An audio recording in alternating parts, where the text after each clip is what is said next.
Olá, eu sou a Priscila Gênio e estamos lendo juntas o Devocional de Toda Mulher. E hoje nós vamos entrar em uma mulher nova. Qual é a tua sugestão? Já pensou? Hoje é a história de Débora. Você conhece a história de Débora? E a autora desse capítulo é a Isabella Walters. Acredito que seja assim que fala o nome dela. Vamos ver a introdução de Débora. A história de Débora aparece no livro de Juízes, nos capítulos 4 e 5.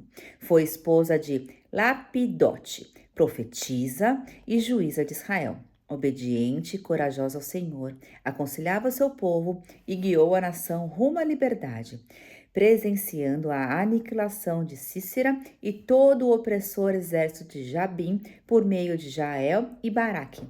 Seu nome é de origem hebraica e significa abelha. Débora é a única mulher em Juízes que foi considerada juíza. Não sei se teve outras, mas pelo menos é a única listada aqui. Então, olha a importância dela, né? Nós não vamos entrar profundamente na história dela. Tem uma mosca aqui, até no Bahrein tem uma mosca, viu, gente? Em qualquer lugar tem mosca, mas daqui a pouco ela vai embora. Então, eu recomendo você, se você quiser conhecer um pouco mais a respeito da história de Débora, o capítulo 4 e 5 de Juízes. Nós não vamos aprofundar aqui sobre a história dela, nós vamos se basear a respeito de trechos dela. Talvez a gente escute um pouquinho ou outro, mas seria interessante você conhecer a história dela, né? Se você quiser dividir as coisas que você tem aprendido, ou querer saber mais sobre o estudo bíblico, pode entrar em contato comigo que a gente pode conversar mais sobre isso. E qual que é a frase que a autora deu de destaque? Mulheres têm um poderoso papel na história de canalizar e promover o amor ativado. É muito legal ler isso, né? Em relação a como que a mulher é considerada, né? Que muitas vezes a gente não entende o real valor e qual é o realmente papel. Vamos ver do que se trata o devocional de hoje, que é o 19º. Aqui, olha, bastante tempo. Bora lá. É Juízes 5, de 1 a 2. Vou ler para vocês. Juízes 5, 1 e 2. Naquele dia cantaram Débora e Baraque, filho de Abinoão, dizendo: Desde que os chefes se puseram à frente de Israel e o povo se ofereceu voluntariamente, bendizerei ao Senhor. O tema de hoje é juíza, profeta e uma mãe. No quarto e no quinto capítulo de Juízes, encontramos o relato de um homem terrível, Cícera, que além de oprimir o povo de Israel de forma geral, perseguia e capturava sem misericórdia as damas, roubando suas roupas coloridas e bordados e entregando uma ou duas moças para cada homem. Juízes 5:30. Neste cenário, Débora se levantou como uma mãe de Israel, incitou Baraque e juntos foram para a guerra. No desdobramento dessa história, a raridade de Débora fica cada vez mais clara. Ela virou a ferramenta da salvação, mesmo sendo uma mulher em posição de liderança. Mesmo sendo uma mulher de liderança política e espiritual, algo extremamente raro no Antigo Testamento, além disso, foi descrita como uma profetisa em Juízes 4, de 4 a 5. Ao receber uma revelação diretamente do Senhor, foi capacitada para interpretar o passado e dar direção ao presente e anunciar o futuro. Ela tinha uma posição garantida debaixo de uma palmeira entre Ramá e Betel, nos montes de Efraim, onde julgava Israel, mesmo antes de ser chamada para para libertar a nação inteira. Não há registro de quanto tempo Débora ministrou antes da grande libertação, mas em algum momento desse período ela convocou Baraque de Quedes, na área tribal de Naphtali. Débora compartilhou com ele uma revelação profética que o direcionou a reunir 10.000 homens, a marchar com eles até o Monte Tabor, sobre o vale de Esdraelon. E ele tinha de permanecer lá com as suas tropas, da tribo de Zebulon e Naphtali, crendo na promessa que o Senhor traria Sísera para fora e o entregaria em suas mãos, que está em Juízes 4, 6 e 7. Assim como Débora, enquanto cristãos, todas nós fomos chamadas para exercer influência em alguma área. E isso é verdade, né? Gente, antes de qualquer coisa, tem uns nomes meio complicados, né, que a gente lê na Bíblia, que não é comum para nossa língua, né? Mas é interessante muito saber a respeito do significado dos nomes, né? Isso é uma coisa que eu sempre pesquiso, porque eu gosto, por exemplo, Débora quer dizer abelha. Para mim, abelha é uma coisa poderosa, que ela poliniza. Acho que é essa a palavra, né? Ela que faz a difusão das flores e de tudo mais, né? Ela é responsável pela polinização, né? Do mundo em geral. E tá tendo uma queda nessas abelhas, que eu ouvi a respeito sobre isso, e tá diminuindo isso. Né? Então, são detalhes que às vezes coisas pequenas que a gente acredita que não são importantes, mas afetam uma coisa grande que abala todos nós, né? Então, talvez esse era o papel dela, né? Que muitas vezes para ela se via pequena, ela não entendia o verdadeiro papel dela. Mas quando ela se posicionou, porque a gente está na fase das mulheres posicionadas, ela entendeu e se tornou uma juíza. Ela foi profeta e uma mãe, né? Porque ela acolheu todas aquelas mulheres, todas as pessoas ao redor, porque nós temos um papel de mãe, muitas vezes não somente pelos nossos filhos que nós geramos, mas referente às pessoas. A mãe é quando ajuda as pessoas, é quando gera nas outras pessoas uma mudança, né? Que é responsável por alguma coisa nessa pessoa, né? De inspiração, de trabalho, de alguma coisa assim. Então pode ser considerado uma mãe, né? Então,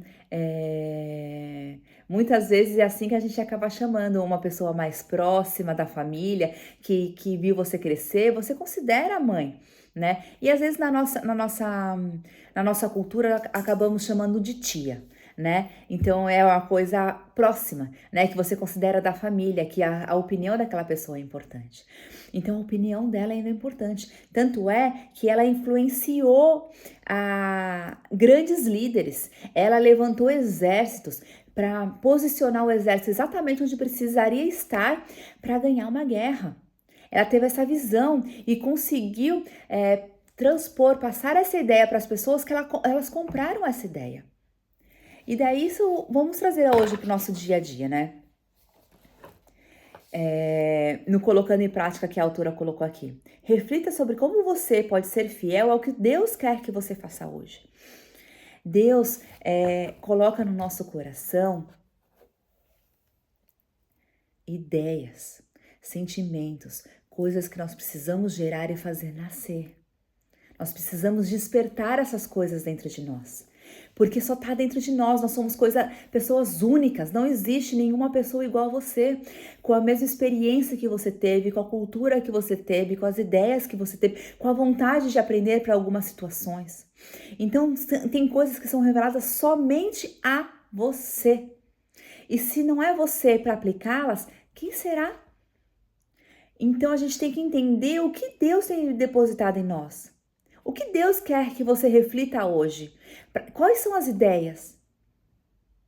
É levantar um exército para ganhar a guerra, para terminar com aquela indignação do que acontecia referente ao que Cícera, né, que aquele rei, que aquele terrível homem fazia de opressão ao povo de Israel, de capturar mulheres e achar que era objeto e ele podia fazer o que ele queria porque ele era o líder.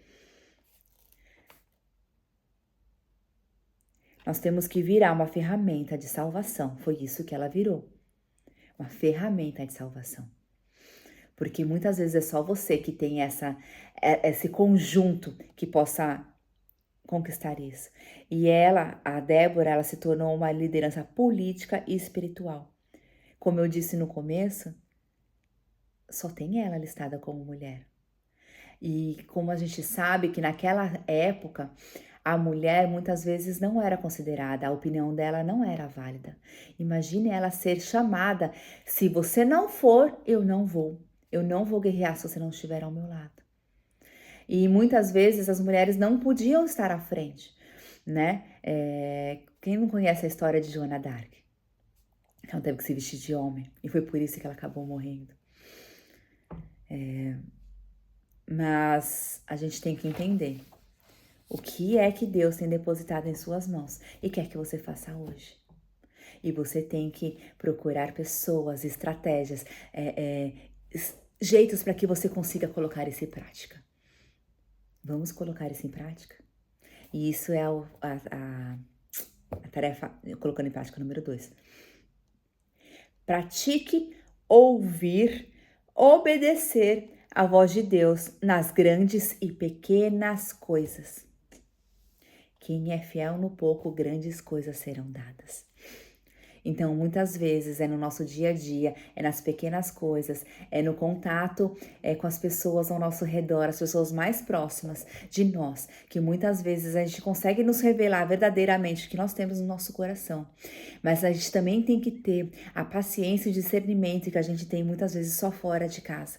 Então, nós temos que agregar essas duas coisas que a gente consegue aprender na nossa casa, colocar em prática isso na nossa casa, essa paciência, para a gente conseguir cada vez mais ter paciência no mundo fora, mas também ter essa liberdade de ser quem você é, de quem você chamou para ser. A gente tem que praticar nas pequenas coisas, para que grandes coisas possam ser dadas. Eu imagino o que será que Débora fazia nas pequenas coisas na casa dela, no dia a dia, com o marido dela. Aqui pouco fala do marido dela, fala mais dela. Só fala que ela era casada com não sei quem, fulano de tal. E ela que foi chamada para estar na guerra. Mas isso se deve ao fato do marido dar suporte para ela também. Então nós precisamos ter pessoas ao nosso redor que nos dê suporte, que nos acolham, que consiga nos ajudar a exercer esse chamado que nós temos, executar esse papel que Deus tem colocado dentro de nós, que nos ajude a trazer à mente, a fazer estratégias e organizar isso para que as outras pessoas nos ajudem a isso para que a gente possa executar. Que tem coisas que só nós podemos executar. Muitas vezes na minha vida eu acabava planejando tudo, estrategando tudo e deixava somente as outras pessoas executarem e acabava não executando. Mas eu entendi que se Deus colocou as ideias na minha cabeça, na minha visão, eu tenho que executar. Nada impede de pessoas me ajudarem, nada impede de pessoas estarem juntas. Porque quando pessoas estão juntas, a execução são muito diferentes, as execuções são diferentes. Porque nós precisamos de pessoas para executar isso. Nós nos escutamos muito que nós somos referente a 5 pessoas ao nosso redor. E nós temos que aprender a construir essas pessoas ao nosso redor também. E não simplesmente porque é uma divisão de ideias, é uma divisão, uma troca de informações dessas 5 pessoas que faz você crescer e faz o grupo crescer. E cabe nós a escolher isso, né? Então, isso que cresce, que faz engrandecer, faz você querer mais, pessoas com sede disso. Então, escolha muito bem essas pessoas para que você queira crescer. Porque se você tem pessoas que só te colocam para baixo, você não vai querer crescer. Porque não existe também outra coisa assim, que aquele prego que tá para fora da madeira é ele que vai ser martelado? Porque todo que quer que mantenha todo mundo sempre com a cabeça na mesma altura. Então, talvez a gente tenha que achar outros pregos altos também para dividir as marteladas, para poder ir equilibrando, tipo, levanta a madeira, sabe? Em vez de amartelar, vamos levantar a madeira. Vamos dar uma folga na madeira. Isso me veio à mente agora. E é muito legal, praticar as coisas. Tenha pessoas ao teu redor que você consiga praticar isso. E 3, não duvide e nem desanime quando as coisas estiverem difíceis. E eu acredito que por muitas vezes a gente querer remar contra a maré, ou pensar fora do fluxo, ou fora do que as outras pessoas pensam, que aí que são as coisas inovadoras. Aí que são as coisas que podem ter uma explosão mais pra frente, mas no começo vai ser mais difícil, vai ser desafiador. As pessoas não conseguem, não entendem porque às vezes nunca viu funcionando. Então eles não conseguem ver o resultado a respeito de novas ideias, né? Mas às vezes só testando para verificar isso. Então nós temos que testar. Então, e às vezes você entender que às vezes está difícil para sair do lugar, calma, será que eu não estou no caminho certo? Porque eu estou sentindo resistência? Então a gente tem que ter discernimento a respeito disso, de ser persistente, porque com a persistência sempre vai dar certo. Porque se a gente for persistir e mediante a cada dificuldade nós mudarmos as estratégias e buscar mais soluções, porque quando a gente entende qual é o problema, aí já tá mais fácil, porque a gente já sabe qual que é a solução, que é só resolver esse problema. Então vamos buscar os problemas, vamos entender aonde estão as dificuldades. Né? Então, para mim, muitas vezes as dificuldades que me anima para entender que eu tenho um passo a mais, né? Porque às vezes se é muito fácil, às vezes você deixa a, a onda levar ou o vento levar e você acaba não pensando além, né? Mas nas dificuldades a gente acaba sempre entendendo e planejando para que não venha acontecer de novo essa mesma dificuldade, que seja outra, que talvez que leve a um nível maior, né? Então, eu gostei desse devocional de hoje. O que você achou? Então, a minha oração de hoje é que a gente possa refletir, praticar e não duvidar ou desanimar a respeito do que nós temos no nosso coração, do que Deus tem depositado no nosso coração, qual a semente que nós temos no nosso coração. E que a gente possa disseminar isso com as outras pessoas. E que a gente possa ser persistente e procurar pessoas, uma estrutura ao nosso redor, ferramentas que façam executar isso. E que não seja, e que a gente não permita que nada nos limite, né? E que a gente possa, porque é muito caro. Caro quanto? Porque é muito longe. Longe quanto? O que é longe para você? O que significa cada coisa disso para você? Coloca os significados. E que tenho certeza que só de você colocar numa listagem essas dificuldades, o que significa isso para você, você já vai conseguir colocar soluções, porque quando você já sabe exatamente o que você precisa transpor, já está meio caminho andado. Então eu espero, essa é a minha oração, que você possa estar alinhada com Deus. E se precisar de alguma coisa, conte comigo, tá bom? Até o próximo devocional. Tô doida para saber mais do que vão falar sobre Débora e você. Comente aqui o que você achou. Qualquer coisa me procure. Um beijo e até a próxima.